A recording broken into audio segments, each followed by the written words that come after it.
তাই না? আমি সব জানি। আমি এতক্ষণ তোদের সাথে নাটক করতেছিলাম, আমি জানতাম এটা তোরই বয়ফ্রেন্ড, শুধুমাত্র তোদেরকে হাতে নাতে ধরার জন্য এবং লাইনে আসার জন্য আমি ওয়েট করতেছিলাম। আশরাফ, এই একবার আমার কথা শোনো। তুমি আমার এত সুন্দর সুদর্শন বয়ফ্রেন্ড থাকতে এই টোকাই ছোট লোকের বাচ্চাকে আমি আমার বয়ফ্রেন্ড বানাবো? এই ছেলে, তুই কেন মিথ্যা বলতেছিস? এই চুপ থাক।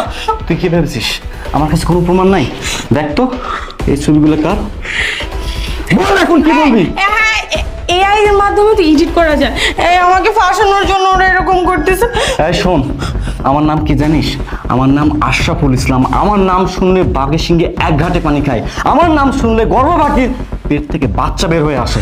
এই কতদিন ধরে তোদের এই নোংরামো চলতেছে সেটাও আমি জানি। একটা কথা কি জানিস, আমি তোকে অনেক ভালোবাসি এবং বিশ্বাস করি। আমি এটাই শুধু দেখতে চেয়েছিলাম তোর দৌড় কতদূর পর্যন্ত। জানিস তোর চলাফেরা কথাবার্তায় সব কিছুতে আমার না কেন জানি